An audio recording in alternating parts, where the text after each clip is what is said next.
BMW has long marketed itself as the ultimate driving machine, and their sedans are known for having great power, impressive handling, and luxurious interiors. Does this 5 Series really stay true to that tradition? The interior of the 5 Series is impressive, rivaling the best luxury sedans. Wood and leather abound, and there's high-quality soft-touch materials at key touch points.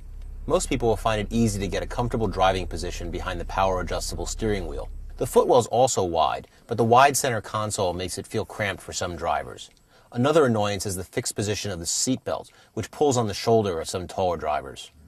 One thing BMW really paid attention to is visibility. The roof pillars are thin in the front and the rear, and the view out is great, whether it's the front, the side, or out to the back. In addition, the backup camera really helps when reversing. The front seats offer excellent support for a variety of body types, particularly lumbar and shoulder support.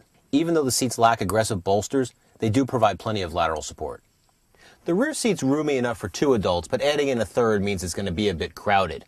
Even though the seat cushion's low, it's tilted to give good thigh support, and there's plenty of headroom and legroom for 6-footers.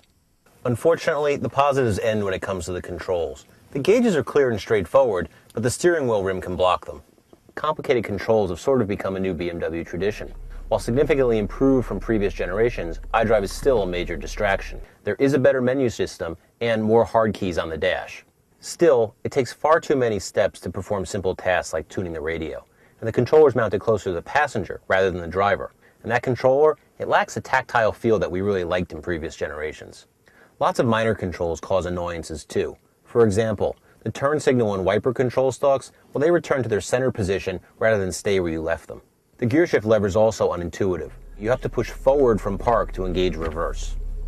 And even turning the car off has been made more complicated. It makes you wonder why you have to relearn simple controls if they haven't been made better.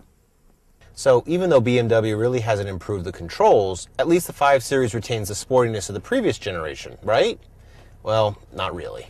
While the 5 Series is taut and agile, it just isn't as fun anymore. It stays planted in corners and body roll is well contained, but the steering lacks on-center feel and feedback. This is particularly evident at its limits, where the steering response is slow and vague and the car wants to understeer. But the 5 Series is an impressive cruiser. On the road, the car is extremely quiet, with well-suppressed wind and road noise.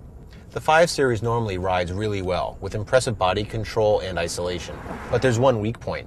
If you hit a big pothole, the entire body structure shudders, and that's unexpected in this price point. However, the turbocharged 6-cylinder engine really is a pleasure. It delivers strong, smooth performance and returns pretty good fuel economy, although it does require premium fuel.